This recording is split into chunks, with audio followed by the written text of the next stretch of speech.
guest. He'll be with us 5 minutes in the next hour. He may have to leave early, though, because they're about to go back into session and voting there in Pennsylvania. Representative Daryl Metcalfe.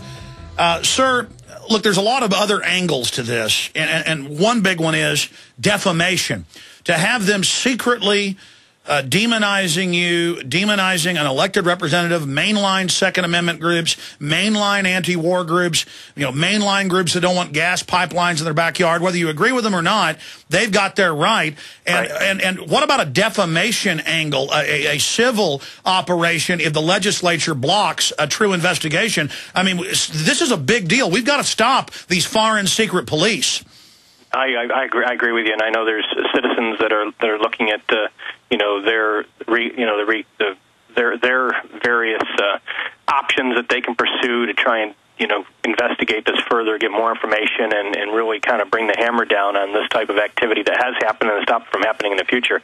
From the legislative side, I've talked to our staff with our Veterans Affairs Emergency Preparedness Committee and have asked for our chief of staff there, from our director of that committee, for his help in pursuing this further, with trying to work with the Senate to really try and ferret out the answers to the various questions that are out there, because there's a lot of questions, there's a lot of information that we still need to find out what really happened there. I mean, the only way to prevent something like this from happening in the future is to fully understand what just happened and how it happened, and to prevent any future governor or administration or rogue administration from embracing this type of activity that all really reeks of tyrannical activity that people have ultimately died under in foreign countries in the past, and we don't want to see that happen in America. We have God-given rights that are affirmed in our Constitution, and we need to stand up for those, and that's what we're going to be doing. Well, this is an attack on the heart of the First Amendment and the Second Amendment, and listing you guys as potential terrorists and spying on citizens. And I noticed the flip-flopping that you mentioned. First, the governor apologized and said, oh, this is terrible. Now the governor's in the Pittsburgh Tribune Review, along with the disgraced former head of state homeland security, blaming you guys, saying he stepped down because of the distraction you guys pose, criticizing them. See, that might let the terrorist, which I guess is you, get them. Well, see, I think Rendell knew about this. I think Rendell approved of it. I think if he didn't approve of it, and if he didn't know of it, then he should have fired Powers. I think that this was just, Powers is a scapegoat for this administration's, continued abuse and disregard for the law and the Constitution. The governor's had a track record of that for the last 7 years. We're finally going to get rid of him because of term limits in Pennsylvania at the end of this. But our governor, I think, should have had an investigation launched against him, like was against Blagojevich and out there in the Chicago area. I mean, the governor of Pennsylvania is known for his shady politics coming out of the city of Philadelphia, and this is just another extension of it. So where do you go from here? How do we, listeners all over the country and in Pennsylvania, put pressure on the state government or even the federal government to crack open this can of worms? Well, we're going to be continuing to file the right to know request that we've been working on over the last week with our legal staff. We're going to be sending another letter over to the head of PEMA, who gave testimony last Monday, to ask some of the same questions that we asked of the director here in the Pennsylvania State Homeland Security. We're going to press whoever his replacement is to give us the information that we're looking for. There's still questions about the bulletins that were released. Have they, where are they publicly still noticed right now? Where are they posted to try and have that information redacted, to ensure that anybody who has been put on those that shouldn't have been is taken off of those, so that they're not hanging out there in cyberland without a correction. So there's a lot of work to be done, and we're going to continue to do that here. I'd encourage all of your listeners in Pennsylvania to contact their state legislators, both state senators and state representatives, and demand a full accounting of what has happened here, and demand action be taken against those who have violated the rights of Pennsylvanians and other American citizens that may have been here in Pennsylvania and subject to this type of surveillance. All right, I've got two final key questions for you. We're going to be back in 70 seconds. repmetcalfe.com is the website. We'll be right back with the second hour in 70 seconds. All right, for some stations that just joined us, Representative Daryl Metcalfe of Pennsylvania joins us. He was put on a potential terrorist list along with mainline Second Amendment groups that he works with, and one that he heads up. Groups that are just, mildly, want to cut taxes, just mainline groups listed by this Israeli Mossad IDF-connected group. the head of Homeland Security, has had to resign in the state. And, here's the big issue.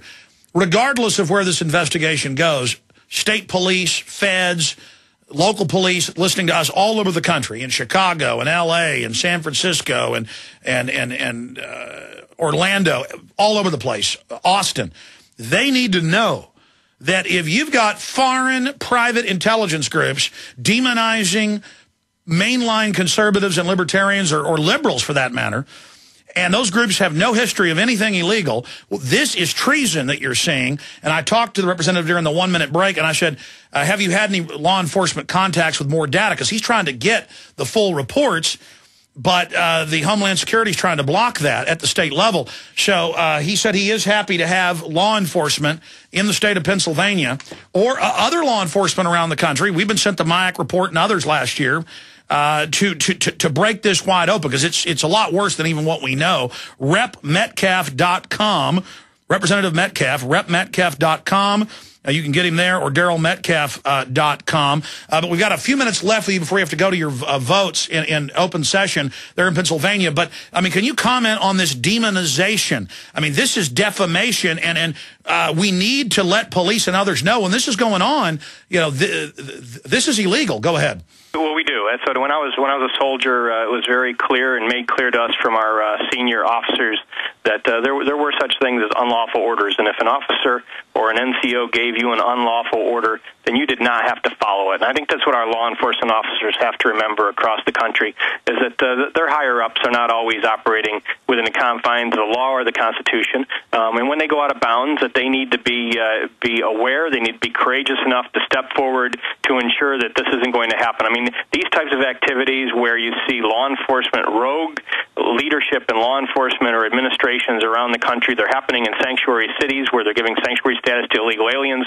They're happening in cities where they're putting forth gun control measures that aren't legal underneath the law of those individual states. It's happened here in Pennsylvania and Philadelphia and Pittsburgh and York and other areas where you see these rogue administrations trying to move their law enforcement in the direction of cracking down on law-abiding citizens when it's either against the law or unconstitutional. So we need our law enforcement officers to stand strong, and we know the majority of them do and will. And we need them to be courageous in the face of this type of rogue activity that sometimes occurs by some of these higher-up individuals.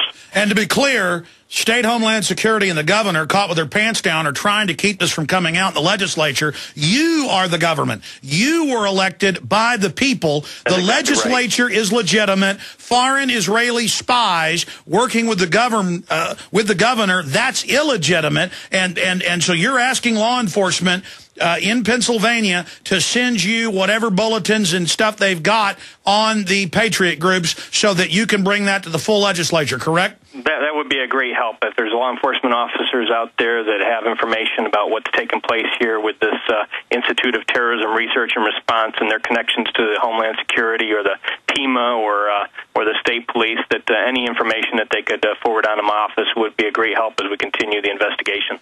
All right, that's Representative Daryl Metcalfe with the 12th District in Pennsylvania, repmetcalfe.com. Our site's Infowars.com. As this unfolds, sir, we'll check back in with you. God bless you for your patriotism and courage. Thank you, Alex. Thanks. Have a great day. You too. Okay, there you go, ladies and gentlemen. Make no mistake, they've got 14 nations, according to FEMA, inside the U.S. spying on citizens. Israel's one of them. And this is all treason. It's all illegal. And if we get up on our hind legs and get angry about this and expose all this and open up this pustule, people can really see what's happening beneath the surface. So we know we have police listening in Pennsylvania. Get the stuff to the representative, okay? It's treason. You have a responsibility to get it to him. Listen up, friend.